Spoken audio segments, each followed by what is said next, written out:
आप प्रेग्नेंट होने की कोशिश कर रहे हैं, आपने अपने सारे टेस्ट करवा लिए हैं, सब नॉर्मल हैं, लेकिन फिर भी प्रेगनेंसी नहीं हो पा रही है। ऐसा क्यों हो रहा है और अब आगे क्या कर सकते हैं? मैं हूं doctor Payal Bajaj, senior IVF specialist, Nandi IVF Delhi से।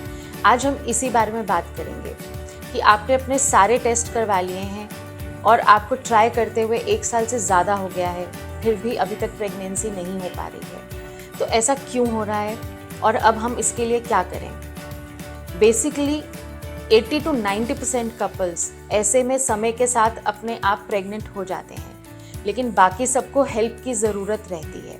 अभी तक आपके जो चीज़ें टेस्ट की गई हैं उनमें आपका क्या क्या टेस्ट किया गया है?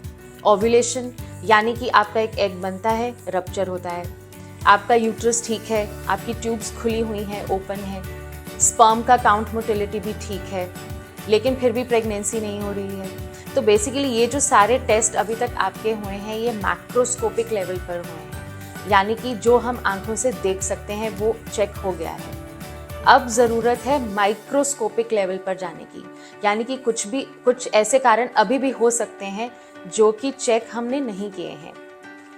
अब अगर कारणों की बात करें तो सबसे पहले बात करते हैं ट्यूबल फैक्टर की। अब आपकी ट्यूब्स ओपन है, खुली हुई हैं, लेकिन हो सकता है कि वो हेल्दी ना हो, उनमें कोई पार्शियल ब्लॉकेज हो जो ट्यूब टेस्ट में कैच नहीं होता है।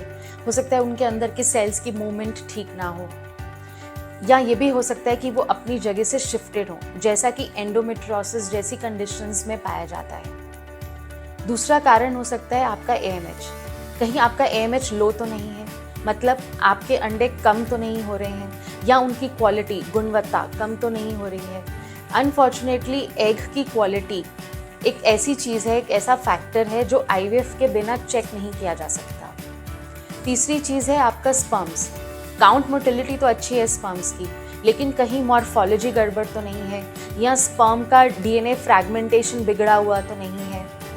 Last but not the least, आपका एग ठीक है, स्पर्म ठीक है, लेकिन शायद वो आपस में फ्यूज़ नहीं हो पा रहे हैं, फर्टिलाइज नहीं हो पा रहे हैं। तो माइक्रोस्कोपिक लेवल पर भी बहुत सारे कारण हो सकते हैं। अब बात करते हैं ट्रीटमेंट की कि ऐसे में अब हम क्या करें।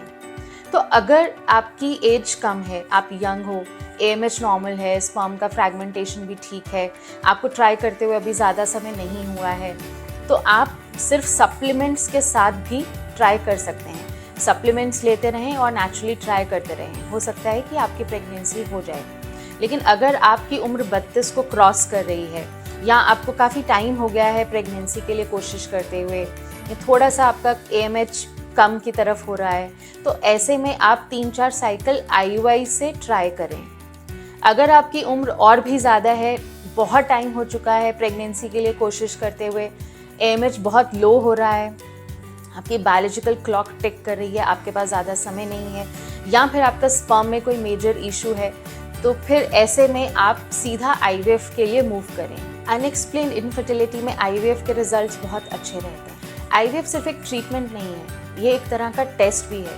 अब इसमें बहुत सारी चीज़ें आपके बारे में पता भी चलेंगी, जैसे कि एग्स की क्वालिटी कैसी है, आपके स्पर्म की क्वालिटी कैसी है, फर्टिलाइजेशन हो रहा है या नहीं हो रहा है, और ट्यूब्स जैसे फैक्टर्स तो इसमें बाईपास हो जाते हैं। तो अगर आपके सारे टेस्ट नॉर्मल हैं, प्रेगनेंसी नहीं हो रही है, तो प्रेगनेंसी के लिए वेट मत करते रहिए। अपने फर्टिलिटी डॉक्टर से मिलकर आप सारी अपनी ऑप्शंस एक्सप्लोर करें, सब कुछ समझें कि आपके लिए बेस्ट ट्रीटमेंट प्लान क्या हो सकता है।